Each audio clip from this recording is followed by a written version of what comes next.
Hey everyone, welcome to Be Our Guest, our weekly virtual happy hour with industry professionals.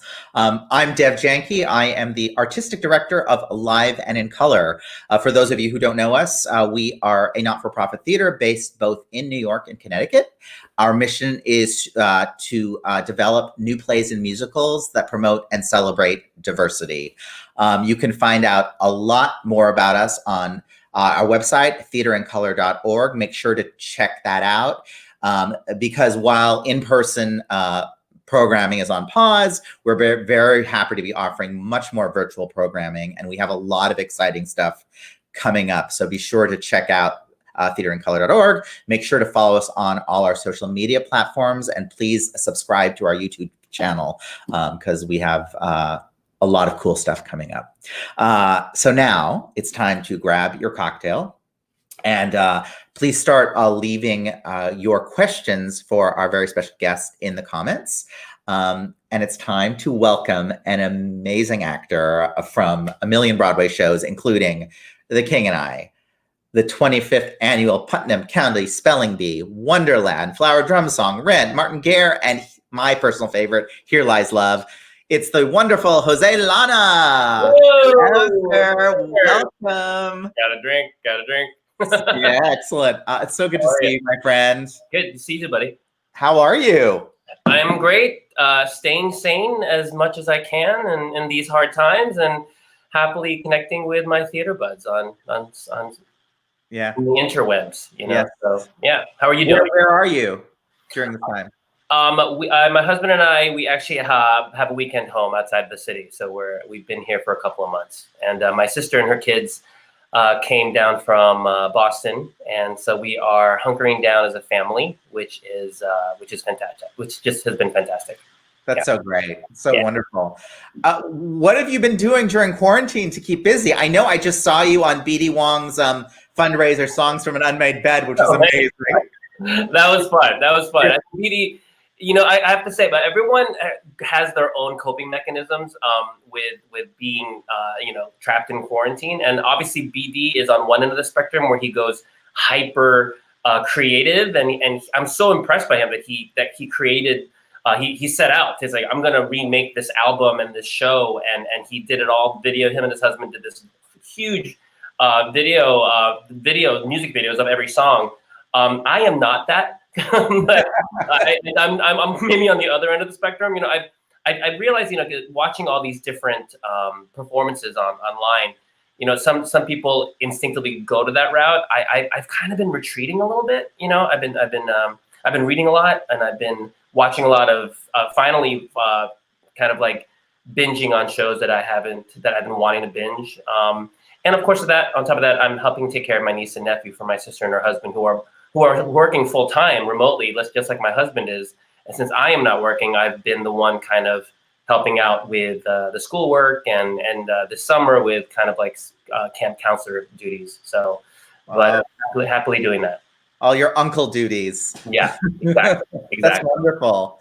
So I want to just start at the beginning. You were born in the Philippines, but moved to Virginia when you were very young. 3 years old. Yeah. How old were you? 3? New York when I was 3, and then Virginia when I was 4. Wow. That's super, super young. What inspired you to pursue a career in acting?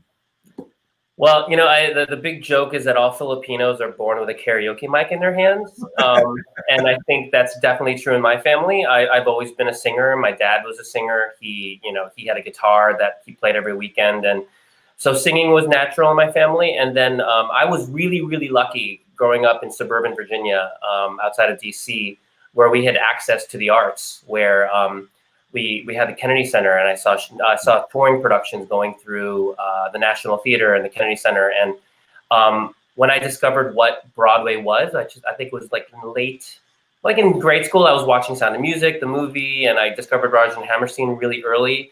And then in middle school, I started going to the library and renting cassette tapes. And remember those?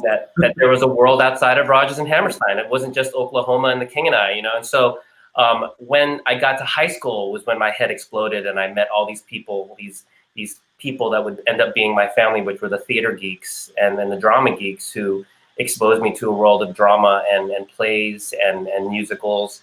And so it was really in high school where to this day, my best friends in high school are still my best friends today. And we've all entered the arts in different parts. Like my best friend's a writer, and another, like two of them are writers, and a lot of us went into the arts basically in high school. Yeah, it's so important to have that community. Oh yeah, to help you, especially when you're starting out. Right. And your career took off very, very young. I know it's a great story. Can you talk about booking your first Broadway gig? You mean the gig where we met, Dev? Yeah, where we met. So I was a freshman in college. I was a voice major at Manhattan School of Music. And the reason I wanted to go to school in New York is I was very impatient. And I knew that even though it wasn't allowed, technically, most schools don't allow you, I wanted to audition for shows while I was in New York. And I didn't know a thing. I didn't know anything. Like my resume was like my name with like a bunch of fake credits from my high school, and it was even like, and the head, whatever. So I heard, I had booked, my freshman year was finished, and I had booked a regional gig to play Lunta in The King and I at Mill Mountain Playhouse in Virginia. It was gonna be my first job. It was non-equity, it was gonna be my first job. And someone at that callback said, "You're auditioning for the Broadway production." And I was like, I didn't know there was a Broadway production. And so I went to an EPA, even though I knew that I wouldn't be seen because I was in equity. And but someone told me that they'll sometimes see non-equity people at the end of the day. So I went, I skipped class, and I went and I around noon, they called someone's name, Robert something. And I looked around and no one was there named Robert. So I raised my hand and I walked in the door.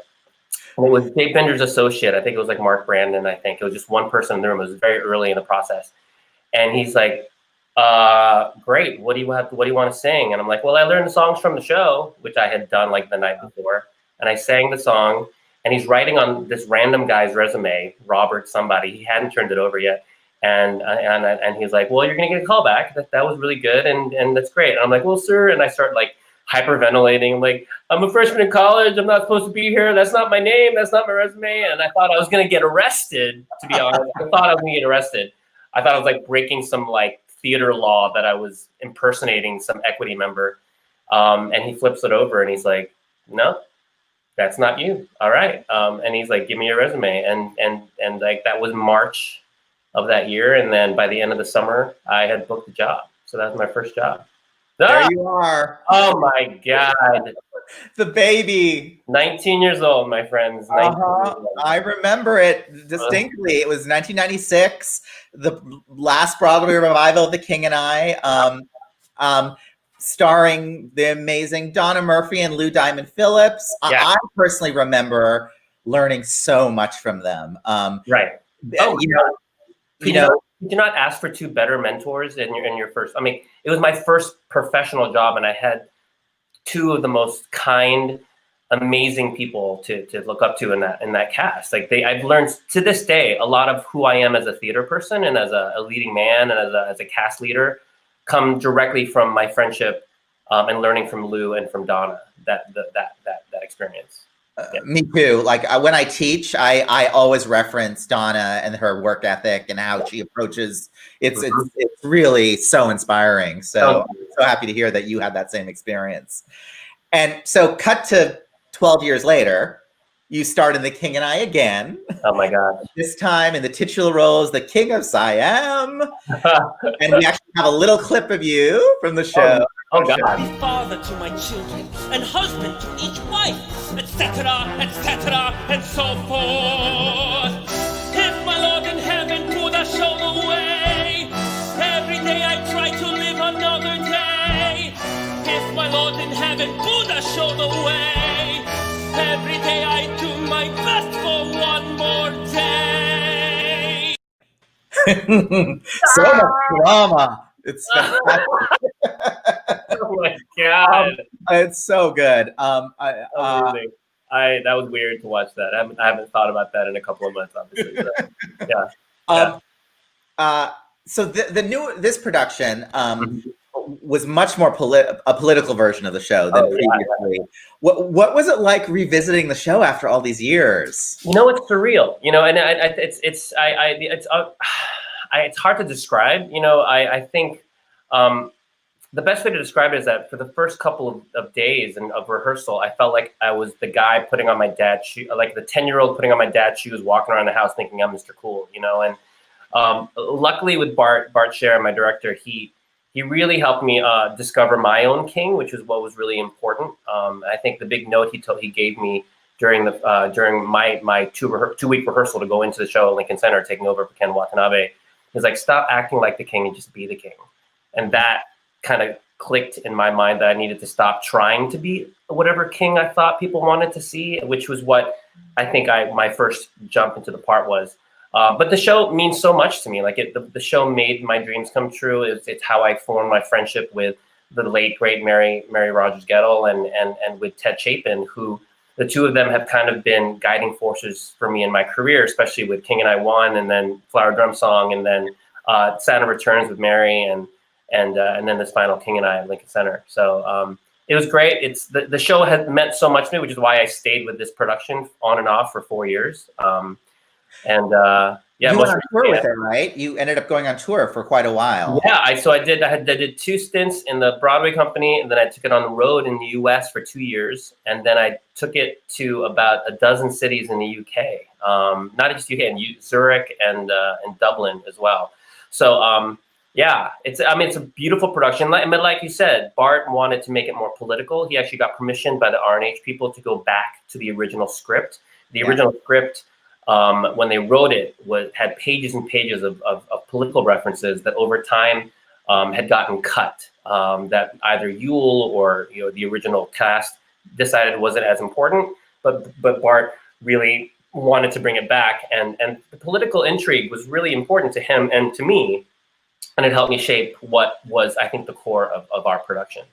Yeah, it was spectacular. I want to talk about while you were on tour. It's such an interesting thing because you're a predominantly Asian cast touring the country. What was it like having conversations with people throughout the country in areas that may not be quite so diverse? Right. The tour is exactly the same age as Trump's presidency. My going away party that my then fiance, well, not even fiance, we were just boyfriends at the time. We got married 2 years ago, but we threw an election night going away party for me, which which started fun and turned into a funeral, basically. So I left on tour with this show with a predominantly brown cast, going to cities. Well, thankfully, the first cities we went to were in the Northeast. It was San Francisco and California, like in LA and Seattle. But then we would go to places where, a dozen of us would go to dinner before a show, and it was the most Asian people they'd ever seen in one time ever. And it gave us a purpose, and I think I told that to the cast. I have, at least for me, I said, if in this new Trump administration, if we can be a positive example of Asian American people traveling the country, talking about a show that's about friendship and that's about 2 different countries coming together, then we need to do that and we need to be that. Sometimes it was uncomfortable, but at the same time, we were always more surprised in a positive way than we were in a negative way with the people that we met. Yeah. Well, the power of theater, right? It really helps soften people. A big hoop skirt helps too. So absolutely. Speaking of Asian Americans, as we both know, there are not a lot of opportunities for Asian American actors to perform a wide range of roles. Yet you are known to be such a versatile actor, and you've worked on a huge range of shows. From quirky, funny ones like Spelling Bee and Wonderland to more immersive historical shows like Here Lies Love.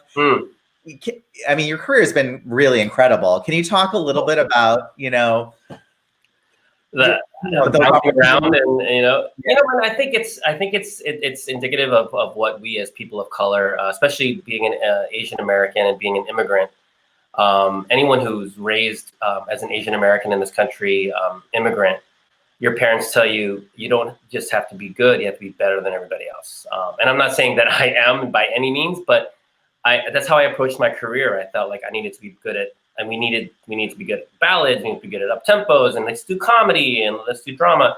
And I think we as Asian Americans, I mean, at least for myself, when I moved to New York 25 years ago, there was a reality that hit me very quickly. It's like, especially back then, I mean, you and I were auditioning at the same time in our early 20s. It's like, you would get typed out the second you walked in the door, where they would tell you to your face, no, we're not seeing people like you today. And they would use that vernacular. And so you if you even got a chance to sing for a part that wasn't written as Asian American or Latino American, in my case, I got through some Latino doors because of my name, they would instantly, I thankfully, sometimes I got in the door, and thankfully, and a lot of it is luck. I gotta say, like, a lot of actors need to admit that sometimes the fact that I started working at a young age, and the fact that I had worked for some people, and that I worked at the public theater very early in my career. And at the public theater, you are surrounded by people of color and by people who, in power, in positions of power, who tell you, you know what, you don't have to play the white roles to feel that you're a good actor. You can play roles that look like you. People can write a part that can be played by someone who looks like you. And when you're given that freedom, and now, especially when I see my friends who are people of color, not just Asian, but Latino and Black, they're writing stories now. They're the artistic directors now, like yourself, Mr. Dev. They're the people who are making those decisions to create artistic workspaces that we can do something creative and not have to bend ourselves to be a part of the white construct. You know what I mean? Mm-hmm. And that's exciting. Like, that, I didn't think I was going to achieve to see that in my career, and here I am, hopefully maybe somewhere in the middle of it, and I'm already seeing that happening. So yeah, it's it's just exciting to watch your progression. And this, I mean, I have to say, Here Lies Love for me was just thrilling to see you in that show, and it seemed like perfect, like that show was perfect. I mean, we've all, it's funny, like, I was looking forward to coming today, and I don't think I ever told you this. You know what my favorite memory of you is, Dev? In King and I in '96, I was so bored because I had nothing to do. All I would do was wander the hallways of the Neil Simon Theater and going, "What are you guys doing?" Oh, whatever. And I remember coming into your dressing room when you were upstairs, and you were doing the workshop of Sideshow, right? And I was like, "What is that?" And you're like, "Oh, it's so much to learn." And I remember thinking, "Wow, a workshop? What's that?" Like, I'd never done one at that point, right? And I was like, God, Deb, that guy's awesome. He's learning a show, he's doing a show. Like, you know what I mean? Like, but we as actors, we are lucky enough that we can sometimes be at the ground floor of a new work, and that's where I feel like with Here Lies Love, that I somehow I had heard about it. Someone literally said to me, well, Wonderland was closing. I was literally signing autographs at the marquee, and this I don't remember his name. I wish I did, because I owe him my Here Lies Love experience. He's a Filipino guy. I'm signing his Wonderland program. He's like, the public theater's doing a musical on Ferdinand Marcos, right? And I'm like, no. He's like, actually, it's about Imelda Marcos. I'm like, okay. And so that night, I emailed my agent, and I'm like, if this is happening, I want in on it. And so a couple of days later, he's like, yeah, I think it's happening.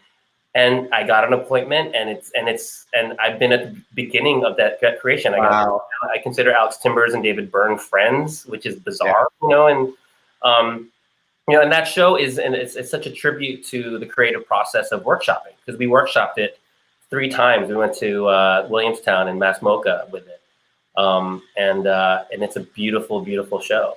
So yeah, I mean that I think I saw it 5 times. And you really? Oh yeah, I was one of your groupies. So,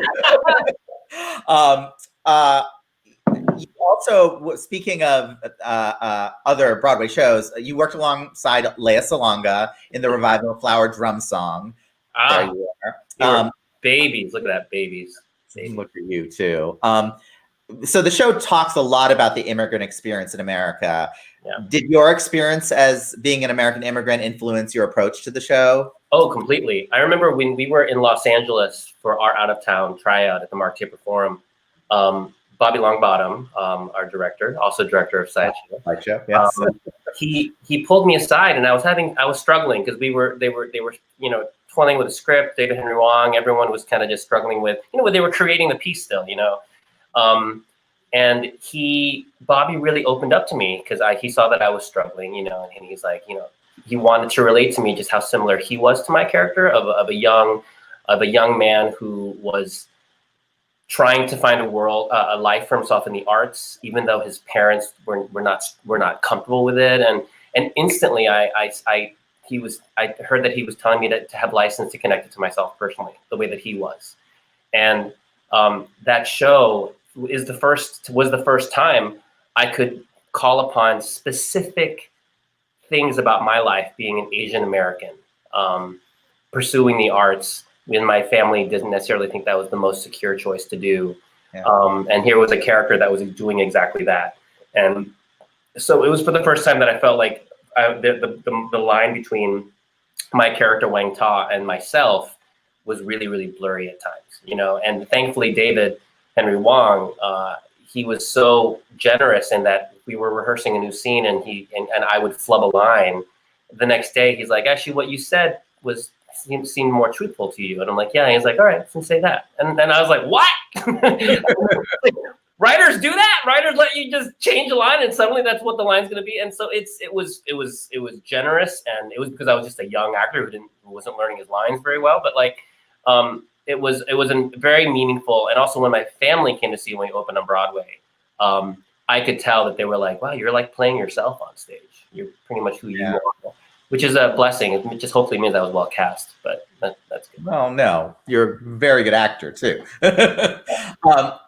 So speaking of Flower Drum Song, there's someone you worked with who's actually here right now. No. You may recognize her also from both revivals of King and I. Let's bring her on. It's Lei Sakakura, actress, dancer, director, and writer, also from the shows Fosse, Cheetah Rivera, Dancer's Life, and my favorite, This Little Whorehouse Goes Public. Oh my God, my hero, Mike. I miss you. God. You were out in the country, right? Yes. We are taking a break from the city and being in the country and living our best life with the birds and a lot of bugs. There's a bunch of like mixed race Latino families around you too, apparently, right? Yes, we've decided to start a neighborhood in this very all-white community. So we're like, okay, we need diversity, but it kind of always just, I don't know, meant to be somehow. So I mean, we're all landing where we need to be exactly. Like this is a bizarre time. It's bizarre. Right. It is. When was the last time the two of you saw each other? I mean, definitely before the pandemic. I haven't seen anybody. Yeah. Didn't I come uptown to have like, it was with you and Ben and John, and we had wings at that place on 70th Street. I think so. I think we sat next. Yeah, I think we sat next to a pool table, but we didn't get to play. Brandon, Ben, and John Jordan, and yeah. Yes, that was a while ago. And actually, honestly, I started kind of getting a little teary watching this interview because I was watching you guys. I think I just haven't seen you for so long, and I haven't seen anyone. You know what I mean? It was so weird, and I was just like, I got kind of emotional. And then you were talking about all the stuff, our shows, and I was like, oh my, what is happening? My whole Japanese, like hard Asian mom exterior was crumbling. I was becoming emotional. I got more Filipino, went from Japanese to Filipino. I don't know what happened, but I was just like, oh, I miss you. Oh, come on. Oh my gosh. Well, I feel the same way seeing the both of you. We have so much history together, and the two of you have so many Broadway shows together. Can you share any crazy backstage stories that happened in your time together? Oh, there are all your shows. There you go. Well, I can only say this, that I think I've told Lainey this. When in King and I 96, I was so intimidated by her. I won't even say intimidated. I was scared of you. I was absolutely scared of you, because I remember one day, and I don't even think you gave me the time of day in rehearsal. It was when we got into the theater and I was walking around backstage. I'm like, "Hi, Lainey," and you're like, Yeah. I'm like, she's so mean. She won't even say hello to me. But then like over time, then you're going, because you were the first to leave the company. You were like literally the first one, right? And like I remember we went to your party at remember 47? Remember that? Yes. Deb, you remember that place? Yes. But I remember you giving a toast because you were going to do Fosse, and everyone was like, "Oh, she's going to go do Fosse," and I was like, "Lainey's the coolest mean person I know." But it wasn't even Fosse then. It was the first workshop in the snow in Toronto. Oh my Getting God. 300 a week for 4 weeks. I left my Tony Award winning show with the most amazing cast with my family to leave and just be broke in Bro. the snow. Seriously. Hey man, and that's what we teach kids now, right? And we like if you follow the good project if you're passionate about it, right? Right. Yeah. Follow your heart. Tough. Right. And it ended up turning into the big hit it was. So Yeah, then a few years later.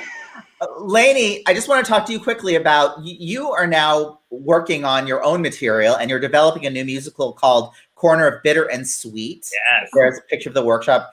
Can you talk a little bit about the show? It's so exciting. Oh, I wasn't expecting that. I will say that, it's based on the New York Times bestseller, Hotel on the Corner of Bittersweet by Jamie Ford. It's about a Chinese American boy who meets a Japanese American girl in an all white school in the 40s. And, it really hits upon all the racial struggles and things that we've all been through. His best friend is a Black jazz musician. It's an American musical. It's an American story. It's very meaningful to me because my father was in the Japanese American internment camps for 3 years, as well as my whole family. So, but I will tie this back to Jose. This is about Jose because Jose is one of my most dearest friends in the world. See, I'm getting choked up. And the most generous person. And although our friendship may have started a little less affectionate in the beginning when he was 19, it has blossomed and grown. And my love and respect for him it just always is, in all seriousness, is constant. And I would do anything for him. But Jose generously, he did our first recording of our demo that we just needed to use to convince Jamie that we're the people to adapt his musical. And so Jose is that person who's always been there for me for anything. And I would do the same for him. So that spans several decades. I'm very grateful to you, Jose.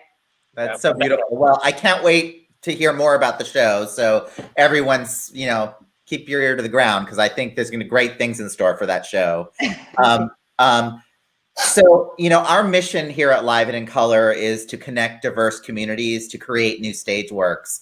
For both of you, what does having a diverse working environment mean to you? It means not having to explain yourself as much. It means not feeling like the other person all the time in the room. It also means being able to dig deeper in things that only people of color might understand when we're and not just people of color, like women and gay LGBT issues. I think when we were realizing, especially these past couple months, especially with Black Lives Matter, is that the world and the arts has been a construct that has catered to a specific group of people, and we have always been on the fringe of that. And finally, we are finally allowed to say we don't have to be the fringe. We can actually do theater for what we think we understand directly, and maybe the white audience will go, oh, that's cool. I can relate to that just because it's a good story, the way that we've been doing our entire lives. You know what I mean? Like the things that I consider classic theater is all written for white people by white people, but it's good, so I can relate to it. But when I see something specific about people who look like me, it's even more powerful. And like I said, if a story is good, then everyone can relate to it. Absolutely. Lainey, any? I will piggyback on the idea of not having to explain ourselves, but even more so, I would love to walk into a room and feel that I don't have to fight to be heard, to argue it, to explain it. You know, we always feel so grateful if the people we're working for listens. Yeah. We're like, they weren't mad. Oh, they're so open. They weren't mad that we brought it up. I mean, that's our level of, wow, they're amazing. They weren't mad at us for saying that. You know, I just think like, wow, what if we just completely change this to where it's not just only accepted, but that's what they want. That we're all in it together. We all understand that right. We're all part of America. We're all part of the story. We're all part of, these are all of our stories together. Okay. And the day that I don't have to fight and open my mouth every single time for everything that is not right or not authentic is a day that I can finally relax and breathe and not feel on guard anymore in the room. So yes, that's what I'm looking for. Yeah. So true. We're working towards that, right? The hope is that we will get there. I think we have some questions from here. Samantha Harris. Do either of you have a story of the first time you felt represented in something you saw, whether it be in film, TV, or theater? I mean, you want to get to watching the Joy Luck Club for the first time. I mean, you know what I mean? Where it was specifically an Asian American story, where we were watching the main characters, who were the young girls, dealing with the cultural divide between themselves and growing up as an American. Like the fact that Tamlin Tomita, who was like Karate Kid girl, and then suddenly she's this, Waverly, who has these issues with her parents, struggling between being the good daughter and being an American. When I watched it, I remember I was just weeping. I'm like, oh, someone's putting on cinema, something that my sister and I go through every day, and it's really, really powerful when you can see that. Mine was seeing Lucy Liu. I was like, that was the first time I saw like a hot, sexy, strong, like powerful, kick your butt woman, like that. Because when I was growing up, there was no representation, no models, no pop stars, no actresses, not really. So I never liked these features. So when I saw that really connected with me in a way as an Asian woman. Right. Like, oh, wow. Okay. This could be pretty. Yeah. So true. Totally. I think we have another question. Robert Duran, can either of you share your most favorite or most embarrassing moment on stage? Good vibes. Well, okay, since I'm in the King and I 96 group here with Devin.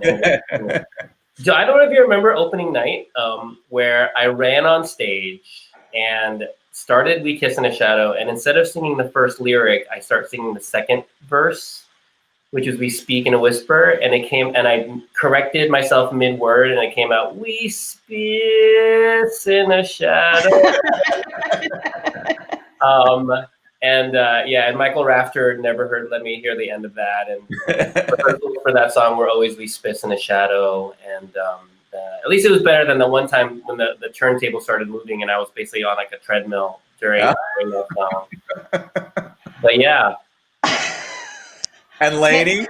Memories. Well, let's go to 96 then. So there's the dockside scene, and the Gold Ballet opens after that, but somehow a mango was dropped from that opening scene. So me being a professional, this isn't my first Broadway show, I'll pick it up. So we did the Gold Ballet. So Camille Brown and I were doing a beautiful Lara Lubavitch, like Potted solo, and we were just moving downstage on our knees, doing this swirly, and I'm like, I'm gonna suck it up between my thighs. As I'm now I got a mango between my thighs, doing this sexy dance. But then I was like, wait a minute, I didn't think this through. How do I get rid of this mango? How do I get it out from between my knees? So then I had to lift my butt cheek upstage and let it out on the other side. So you pooped the mango. I pooped the mango on Broadway. Well, that's a pro, Lainey. You're making it work. Do you remember though? Like, I'm not going to say her name because I don't want to embarrass anybody specifically. Because it was a warm-up area before the show. People would warm up, right? Yes. Stage. And the dock scene was a set piece that flew out, leaving a bright red bare stage, right? And someone had left their flip-flops underneath the stage. So when it lifted up, there were these two little Hello Kitty. We had a couple slipper moments. There was someone else with pink fluffy zippers that may have worn those on stage. Not me. I love it. So many stories. We are out of time. Oh my God, we're so bye so sad. I could talk to you both all night. Before we go, I want to say how proud I am of the work that Live and in Color does. Our work fosters inclusive environments and create platforms that showcase underrepresented voices. I really believe the stories we tell change hearts and minds. We have so much amazing programming coming up. Please, if you can, please support our work and our artists by donating today at theaterincolor.org. Also, be sure to tune in to Be Our Guest next week, because not only does Live and in Color have a big surprise to reveal, but we will also be joined by Tony Award-winning Broadway legend from Broadway shows West Side Story, Kiss of the Spider in Chicago, and Bye Bye Birdie, the one and only Cheetah Rivera. Oh my gosh! Which is, I just couldn't be more excited about. So you got to make sure you come back for that. So I met through Lainey. Sorry? I met her through Lainey. She's the reason I met Cheetah Rivera. No, right? In the dressing room. Thank you very much. Yeah. Everyone who tuned in today, thank you so much. Thank you, Jose and Lainey. And before we go, Jose, would you lead us in a little toasty? Sure. Here's a toast. Yeah, right here. To my dear friends Dev and Lainey, and to representation in the theater, and may we all have healthy times in this pandemic. And let's keep supporting each other and creating in these incredible times. And so much love. Hear, hear. Thank you. We'll see you all next week. Bye. Thank you. Guys.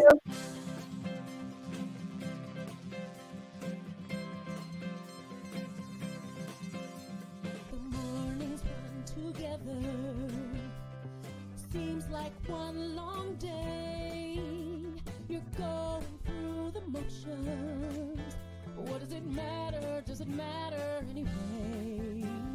Wishing things were different when the world is cold and gray. It's the same old song that's playing with the same old things to say. Someone should mix things up. Someone should take a chance.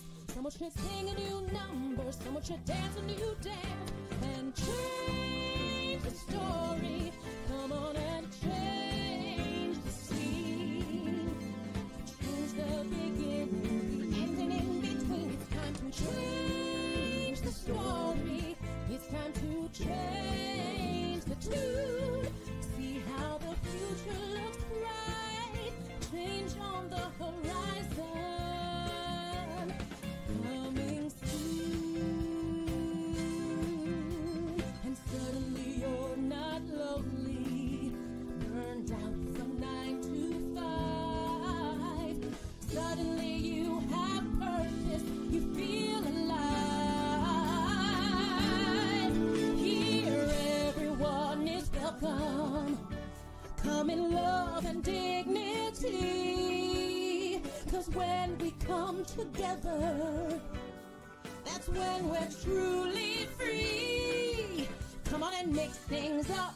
Come on and take a chance. Come on and sing a new number. Come on and dance. Let's change.